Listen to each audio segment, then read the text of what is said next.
Tēnā koutou, tēnā koutou, tēnā koutou katoa, ko Hokanui's Te Mauna, ko Matara Te Awa, ko Frank Graham Tuku Papa, ko Mary Jackson Tuku Mama, ko Ngāti Graham of Montrose, ko Susan Stevenson Aho. Hello, and nice to be here from New Zealand and to join this conversation going on. I have had moments when I thought I'd arrived at a USP staff meeting, but I'm getting over it, so hopefully our experiences around the RSD can contribute to your conversations.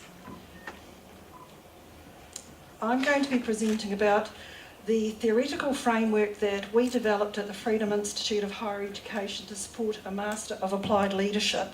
And I am going to talk about how this relates to the RSD framework and the many ways that we've actually utilised this framework at our institute. I won't go over the abstract because I'm sure people have had access to that already. Just a little bit about our institute, because it really does kind of frame everything that I'm going to speak to you about today. We're a small private higher education institute. We regard ourselves as being unique in terms of our values base. All of our programs are professional in orientation, and much of our programs concentrate on developing those professional orientation and characteristics in our learners. We also produce and have all of our programs taught by graduate level qualified educational facilitators. So deep in our dark history, we did a 10-year research project around the capabilities of tertiary and higher education teachers, and these are now embodied innate qualifications that we offer in New Zealand. So we require all of our staff, regardless of whether they're professor level or doctoral level or whatever level they are, to actually undertake these programs.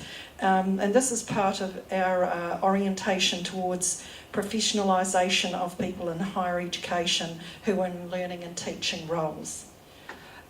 We also have an orientation towards applied research. Much of this was sort of honed in me through an experience leading degree developments for an Indigenous university in New Zealand, Te Wānanga o Aotearoa. And in their work, they redefined research, and from their Indigenous perspective, research needed to be something that contributed to society. So the completion of a piece of research and its publication was considered incomplete, unfinished and unsatisfactory within that institution. So we have gathered some of that philosophy in that we have a focus on research that makes a difference in the lives of real people quite directly and swiftly.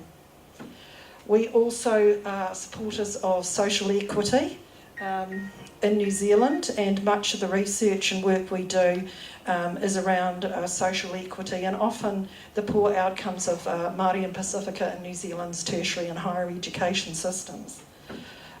We have all of our programs focused on a balance of philosophy, theory, research and practice. We're located in the Waikato.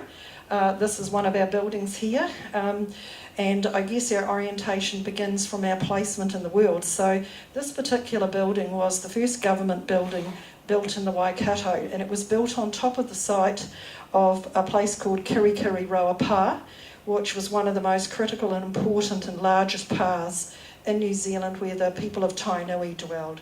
So we have brokered a strong relationship with iwi in terms of our programs and what we do, and it impacts really on everything we do. We were born from the New Zealand Curriculum Design Institute. They've operated for about 13 years in New Zealand. So tertiary higher education consultants, we largely work at building capability and have developed over 350 qualifications in New Zealand. We also work on supporting research culture development, often with diverse groups such as those involved in the arts or areas that often challenge what I'd call the quantitative norm. So Freedom was established to be a model provider of the programs that the New Zealand Curriculum Design Institute was developing. In terms of the programs that we develop, we have 10 aspects that we develop into all programs and qualifications. So research knowledge that comes from research and practice-based. Also, we support knowledge making, which is essentially research. We look at the development of skills, technical, social, practical thinking, interactive, reflective.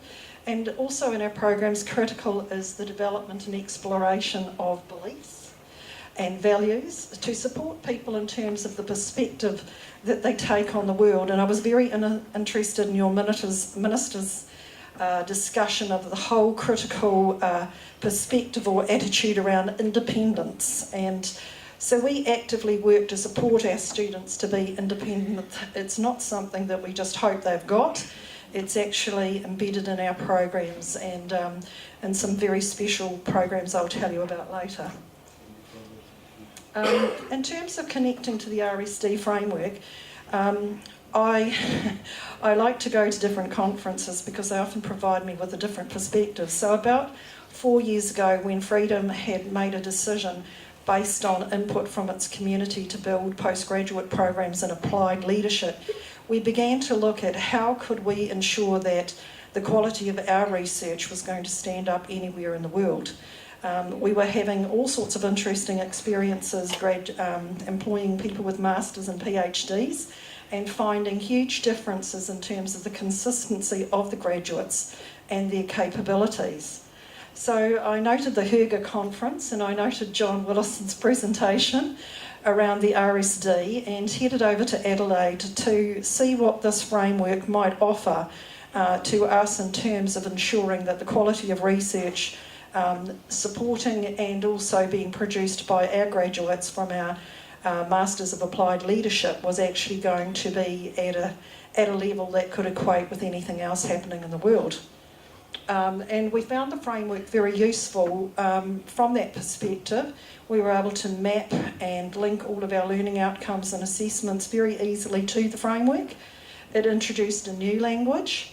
In terms of assessment consistency, we already utilise 6 different aspects within our curriculum designs, and so the RSD simply became another one that we would attend and line up to. We also sought to use it to support us in terms of examining the process of developing a unifying, a cohesive theoretical conceptual framework for this qualification. And so having worked so long in curriculum design and higher education, one of the challenges we have in New Zealand is that the PBRF, or the Performance-Based Research Fund in New Zealand, has for a long time not recognised curriculum design or quality assurance activities as actual research. They were often called business as usual. And so in the development of this particular Masters, we drew on the RSD framework to actually look at the various processes that went on over about a 3-year period in the development of these qualifications to look at what we viewed as research. So fundamentally, the RSD was supportive of our view that curriculum design, when it's done in a high quality, robust manner, is in fact research. And it's really from that perspective that we began developing this theoretical conceptual framework. So we viewed coherence as being achieved through the synthesis, integration and implementation of what I'll now show you as a number of theoretical models, some of which were developed and extended in the process of building this framework for the Masters of Applied Leadership. The ultimate aim of our program was to extend our learners' applied leadership capabilities to influence in the real world, and so the ability to exhibit that during the program and before graduation many times is built into the program. We began this with a framework that was developed especially for this degree by a man called Lawrence Green. Lawrence works at the University of Victoria and has been a leadership guru in New Zealand for some 20 years. He developed this amazing framework where instead of looking at things like characteristics of leaders in the usual kind of literature, he fundamentally said the development of leadership involves the development of self-leadership, the capability to lead others, looking at one's own motivation for one's leadership, looking at the context in which you lead, but also, and most importantly, looking at how do you actually lead in practice, and what are the alignments and synergies between the various parts of this particular model and the enactment of leadership in the real world. We also drew on one of our favourite perspectives, Bronfenbrenner's socio-ecological model, and aspects of Vygotsky. So we wanted our leaders not only to be able to lead themselves in terms of the intrapsychological perspective, but also to be able to see the graduations from being someone who leads himself to someone who leads in a small context, a community, a national context, and in an international context. So using some of the ideas of the World Health Organization, we wanted these leaders to see not only the place where they started as a leadership in the world, but the kind of influence they could develop and be in the world. We also view our students from the point of view, many institutions, teaching and learning is viewed as I'm the teacher and I'm going to teach you law or accounting or some field. But at Freedom we see the learner as the subject of our teaching, so we're supporting the development of the individual learner, and by accident it might happen to be about education or business or some field. So the focus on the learner that we work with through these programs is critical, and here we drew on the work of a health researcher, some of you might know Mason Drury's work, who developed a thing called a whare tapawhā, a four-sided model. This model has been developed by the staff at Freedom to include a fifth dimension, or in some conversations with iwi, we believe we're putting it back into the model after it being removed by political interests. But here we look at the learner as someone who is developing their beliefs, developing and linking their intellectual and emotional self, developing their social relationships in the world, also developing their physicality and meeting their needs in those areas, and most importantly looking at that person in terms of who they are ethnically and culturally, and so that they can view their leadership through the lens or the perspective that most meets their needs and the needs of the community or their area of aspiration. We also utilise a positive business model. We found in New Zealand that most leaders are engaged in finance and economics in some ways, but we've also found that when we look at business education for leaders, we often find that this is driven by two major forces. One is about the creation of profit, and it seems the more profit the better, and the other perspective seems to be driven around competition, viewing the other as someone to compete with. We have flipped those kind of perspectives in our applied leadership program and taken this positive model which actually looks at what is our leadership in terms of business doing, in terms of culture, the social impact of that leadership, the impact on the environment in terms of sustainability, and also the impact economically. Is it able to exist? So in the positive business model, we look at creating leaders who are not only able to see all of these perspectives and consider them in their leadership framework, but also that they're people who can in fact balance these different competing needs. And instead of teaching about competition, our program literally focuses on networking and collaboration to increase influence in the world.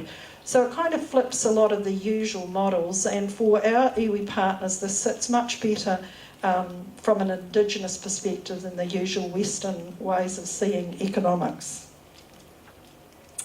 We also, and I won't talk about this a lot because there's people in my institution much better qualified than me, but we drew on the work of a number of Māori academics, and I noticed a professor of education who spoke yesterday talked about Linda Smith, so she is one of the contributors along with her husband Graham to this framework. So also impacting on this is Māori perspective and also a Pacific perspective, and we work closely with a Pacifica business network in Hamilton, again making opportunities for these things to exist. Just a few things to finish off now. All of our teaching staff uses educational facilitation, so rather than thinking of providing just knowledge, we think about supporting the development of skills. and also the development of the belief and values of the people who graduate. We also use achievement-based assessment, which of course involves our staff in making 10 decisions instead of 1 or 2 when they look at assessment material. And this program is supported by a framework where we have a professional honour code program, a specific cultural education program, work finding career, and also academic and leadership tutorial program. So in our theoretical conceptual framework, we honed all of these together and synthesised them to create a framework and perspective from which the staff deliver this particular program. These are just some quick things. We have a learning philosophy. You'll note that one of our beliefs is that learning should be highly enjoyable, and if it's not, there's something going wrong. We also have a unique research philosophy. Again, we're very keen to disseminate it to users. And these are just some of the other programs that we've developed around supporting people to present programs that have these kind of frameworks behind them. So that's me. Thank you.